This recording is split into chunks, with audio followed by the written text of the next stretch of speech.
June is the month that separates gardeners who end up with overflowing baskets of tomatoes from those who spend the rest of summer wondering what went wrong. Everything about June puts your tomato plants under pressure at once. The heat is climbing, the UV index is spiking, and the plants are right in the middle of their most critical biological transition, shifting from leafy vegetative growth into flower and fruit production. The mistakes gardeners make during this exact window do not just cost you a few tomatoes. They can collapse an entire season in a matter of weeks. I know this because I have made every single one of these mistakes myself. Some of them I made for 2 or 3 seasons in a row, absolutely convinced I was doing the right thing. Watching my plants decline and quietly blaming it on the heat or the rain or bad luck. But the heat was not the problem. The rain was not the problem. I was the problem. Today, I am going to walk you through the 5 June-specific mistakes that, once I finally stopped making them, completely changed what my tomato garden looked like by August. If you implement even 2 or 3 of these changes this month, you will see a measurable difference before July ever arrives. So let us get straight into it. Top 1. Watering your tomatoes at the wrong time of day. This is the #1 June mistake, and it is happening in backyards everywhere right now as you're watching this video. Most gardeners water when it is convenient for them, in the evening after work or midday when they happen to notice the soil looks a little dry. In April and May, that approach is forgiving enough because the temperatures are still moderate. But in June, the timing of your watering becomes critical, and getting it wrong creates a chain reaction of problems that most people never connect back to when they turn the hose on. Here is what happens when you water in the evening. The water sits in the soil and on the foliage overnight in cooler, humid, still conditions with zero evaporation. That surface moisture creates the perfect breeding environment for the 3 fungal diseases that destroy more home tomato gardens than anything else: early blight, septoria leaf spot, and downy mildew. These are the diseases that turn your healthy green plant into a yellow spotted disaster by midsummer. You will walk outside one morning and see the bottom third of your plant covered in brown spots and yellowing leaves and think it appeared overnight. It did not appear overnight. You created it 2 weeks ago every time you watered at 7 p.m. But evening watering is not your only enemy. Midday watering in June heat carries its own specific challenges. When water is applied overhead during the hottest part of the day, a significant portion evaporates before it ever reaches the root zone where the plant actually needs it. And when foliage is repeatedly wetted, especially in dense tomato canopies with limited airflow, you increase the likelihood of fungal and bacterial diseases taking hold. The problem is not the water itself. The problem is moisture sitting on leaves longer than necessary. Over time, that creates conditions that favor disease development and can quietly undermine plant health long before obvious symptoms appear. The fix is one of the simplest and cheapest in all of gardening. Water early. Your target window is between 6 a.m. and 9 a.m. The soil absorbs moisture before peak heat arrives, so you lose far less to evaporation. The foliage dries off quickly as morning temperatures climb, and your plants enter the hottest and most stressful part of the day already fully hydrated and ready to handle it. That single shift, changing when you water, not how much, will meaningfully reduce disease pressure across your entire June and July garden. Top 2, skipping mulch or mulching the wrong way. Ask 10 gardeners whether they mulch their tomatoes and roughly 6 of them will say yes. Ask those same 6 whether they are mulching correctly and almost none of them are. Mulching in June is not optional. It is one of the single highest leverage actions you can take for your tomato plants this month. But there is a specific method that most people get completely backwards, and it ends up causing more harm than skipping it altogether. The mistake is placing mulch directly against the tomato stem. Gardeners heap straw, wood chips, or shredded leaves in a thick, dense ring right up to the base of the plant, thinking that more coverage equals more protection. What they are actually doing is trapping moisture directly against the stem tissue and creating the ideal environment for collar rot and soil-borne fungal infections right at the most critical and vulnerable point of the entire plant. Here is what the research on soil temperature actually shows us. Bare, unmulched soil in direct June sun can reach between 130 degree and 140 degree Fahrenheit right at the surface. At those temperatures, the beneficial mycorrhizal fungi living in your soil, The organisms that extend your plant's effective root reach by up to 10 times and allow it to absorb water and phosphorus far beyond what roots could do alone begin dying. You cannot fertilize your way or water your way past that level of root zone destruction. The biological system collapses silently underground while your plant looks stressed above ground, and you cannot figure out why. 2 to 3 inches of organic mulch can keep that same soil surface 20 to 30 and cooler, preserving the living biology your plant depends on. Here is the exact method. Apply your mulch in a 2-inch deep ring, but start 2 inches away from the main stem and spread outward to the edge of the drip line. That intentional gap at the stem prevents moisture accumulation against the bark. Straw is ideal. Shredded leaves work well. Avoid piling fresh wood chips directly around tomatoes. They break down slowly and temporarily pull nitrogen out of the soil as they decompose, working against your feeding schedule.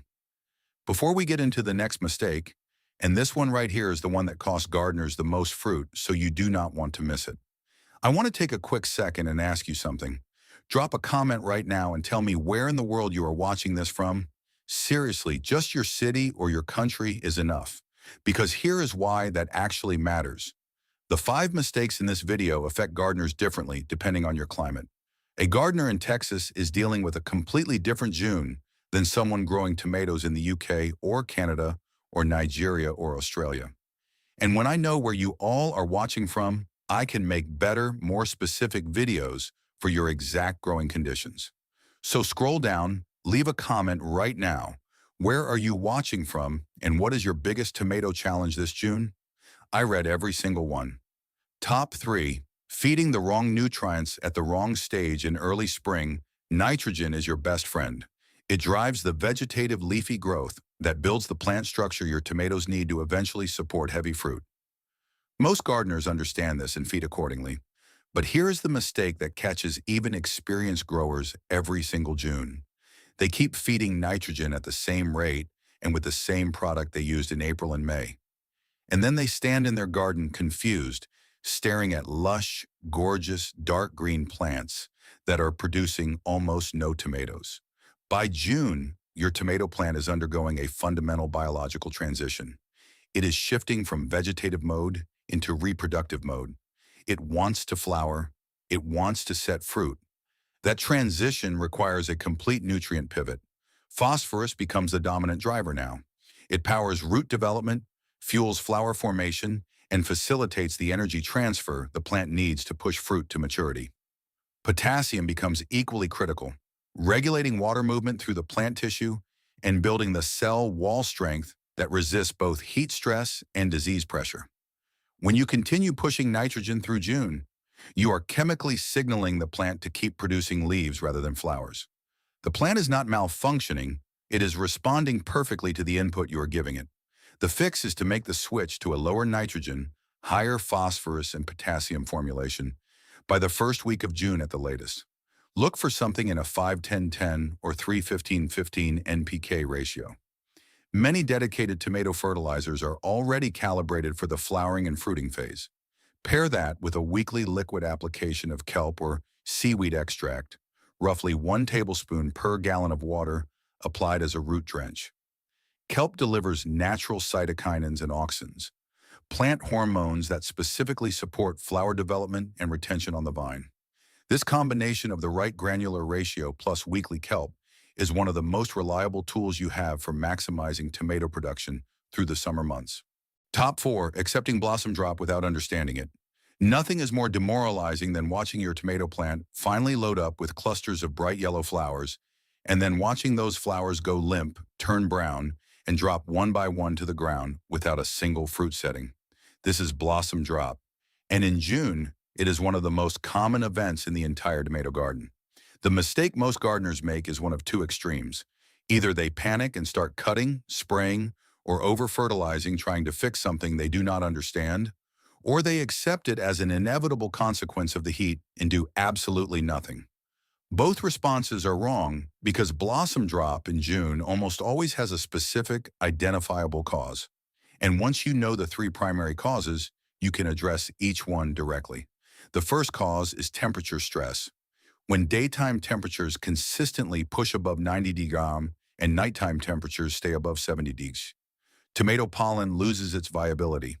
The flower opens on schedule, the pollen is effectively sterile, and the plant aborts the blossom rather than wasting resources on a fruit that will never form. The second cause is inconsistent soil moisture.